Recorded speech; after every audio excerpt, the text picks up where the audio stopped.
cut. Tell me how long you want it. Tell me where you want it cut. You want it cut right there? How about right here? So that way this can work as a little handle like that. When you're walking, you go like that. Okay? So we're just gonna basically peel off this, that, and we're gonna peel it down with a knife. And I'm gonna show you guys the proper technique with the knife. But what we're not doing is we're not going like this. Right? Why are we not doing that? You can cut your leg. You can cut your leg. And not only are you gonna cut your leg, you're gonna cut the biggest part on your body, your biggest muscle. And as soon as you cut this part, it bleeds fast. It bleeds very fast. So there's a chance that you might bleed out as well. Okay? So using a hand, you always have to be very safe. Okay?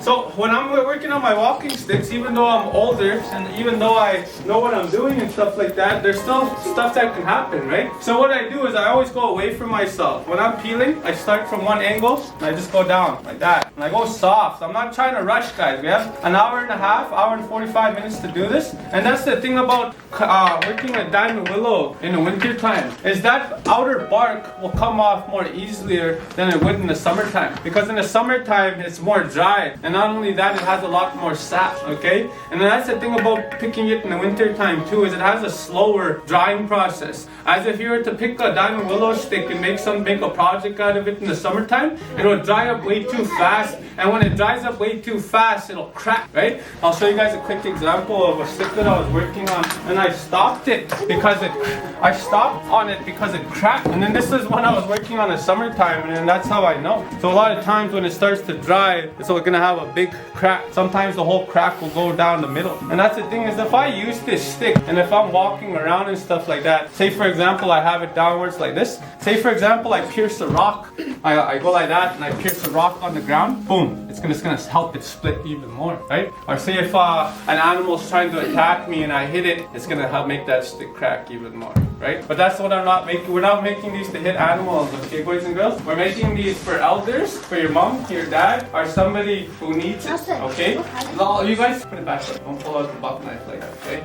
That's a buck knife, yeah. But anyways, as I was saying, you're gonna give it to somebody that needs it, okay? Somebody that you know that has a sore leg, somebody that has a limp. And that's the thing too, is you guys could even keep it for yourselves and keep it for the rest of your guys' lives. Because I'm telling you, as soon as we're done these sticks, the diamond willow is so durable and so strong when you pick it at the correct time and stuff like that, that it'll last you years. It'll last you a very long time, okay? So we're gonna get right up at it, okay? And that's the thing. Today, I'm not gonna let you guys handle the knife, okay? What I'm gonna do is I'm gonna do the peeling for you guys. We have sandpaper there and you guys are just gonna start sanding away, right away, okay? But first, like I was doing with Bruce, we're gonna measure it out. I'm gonna cut it and then we're gonna start peeling from there, okay? So like we have a lot of time and we'll work on them. We have these palm sanders too. So what you do with these is you basically just plug it in, bring your stick. This one's very sanded down already. There's a few rough spots and stuff like that. Right? Sanded, see? Now that rough spot is just gone just like that. So that's what I mean. If we work at it fast enough, we could possibly be done this part today. And then if we finish this part today, then I'll put the wood finish on for you guys, and then I'll deliver them to you guys in your guys' classes. Okay? But for now, we're just gonna saw them and we'll peel them, and then we'll go from there. Okay? So we'll do Bruce's first. It's gonna get pretty messy in here too, guys, and there's gonna be a lot of sawdust flying around. So what I want you guys to do is I want you guys to do what Lily did. I want you guys to go to the back, get a mask, make sure that it's on tight, so that way you guys aren't breathing in all of that sawdust, okay? So Bruce said he wanted his around here. Stick. You want to hold that for me, Rylan? Hold it down, my boy. Walking sticks, like 3-4 walking sticks so far. And my very first one, I didn't want to be that person and be like, yeah, a lot of hard work putting this, 150 bucks, right? So what I did is I started out small. I sold my first one for 50 bucks. I sold my second one for 80 bucks. And by that time, my sticks were looking very nice. And I wanted to get what it was worth because there's a lot of work that goes into it as well, right? A lot of work that goes into the sticks. So I started encouraging myself to ask for more money. So I asked for 100 bucks, right? And then with my fourth stick, it was just very beautiful. I put a lot of detail in it and I sold it for $150. And then there was a lot of sticks that I just gave to people as well. I gave a stick to Ross's grandfather for free. And that's what I mean is like when stuff needs to be done from the heart, you do it from your heart always. Yeah? Alright, come hold it down, my boy. This is hard to cut because it's wet right now.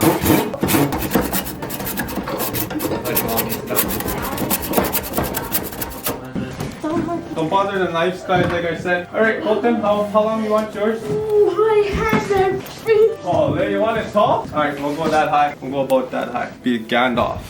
Making a walking stick for Shaquille O'Neal. So what was I telling you guys just a while ago? See if your listening skills are working. Why do we pick the diamond willow in the winter time?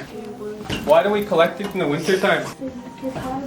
No, I was telling you guys about something about the dryness of it.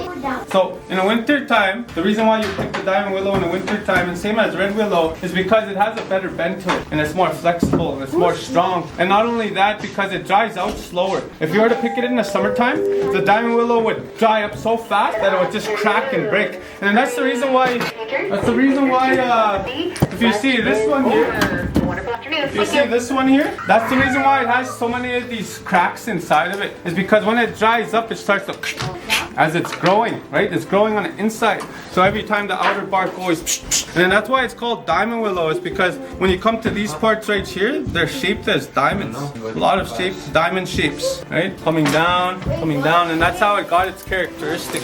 That's why it's called diamond willow. And like I said earlier, boys and girls, diamond willow first and foremost is a medicine. Okay, we don't just go cut them down and make a bunch of projects. That's one thing I need to learn more about, is the diamond willow medicine and what it helps with and stuff like that. I'm continuing to do more reading and research on a lot of the things that I'm teaching you guys. And like I said before, I'm learning alongside you guys as we're going along with this program. So not only am I teaching you guys, I'm also helping teach myself once again as well. Okay?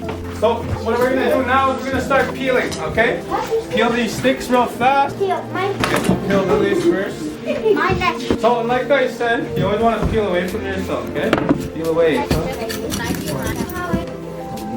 Don't rush.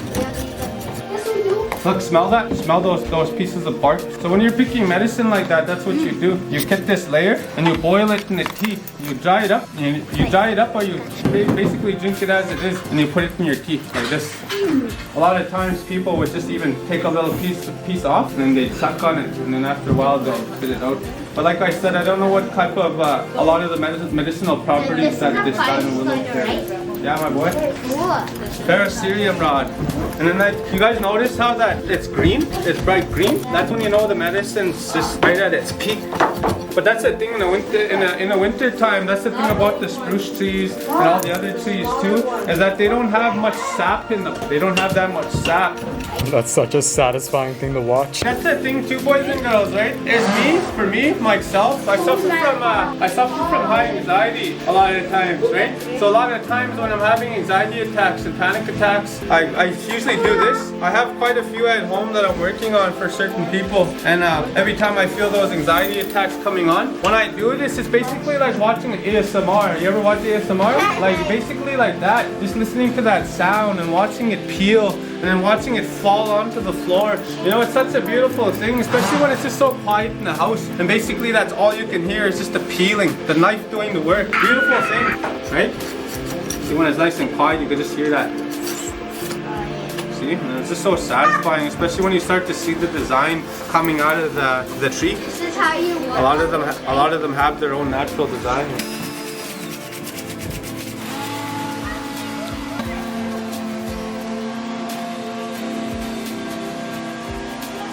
I went and got a spruce root. So there was this spruce tree that fell over, and I got the root from the bottom. I got the root from the tree, a piece of it. It kind of just looked like the one by the door there, but it was a big piece of spruce root, and I made a hanger out of it, like this kind of thing. I sanded it, I peeled it, sanded it, and then I put some hooks on there, and then I sold it to no, actually I think I did a job for it, but Jody, the nurse, was the one who wanted it, and that's what she said. She's not even gonna hang it up. She said she's gonna save it for when she's actually at home in her homeland. So that's very nice of her.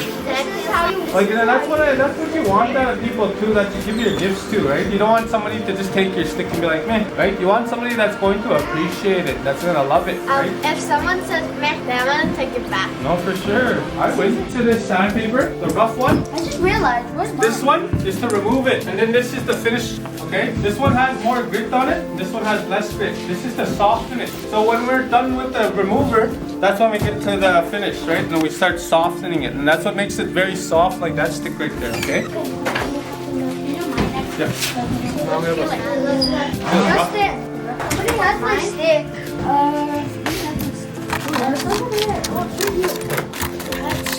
So and then don't waste these guys. These sandpapers, they can sand the whole house if you would use it right?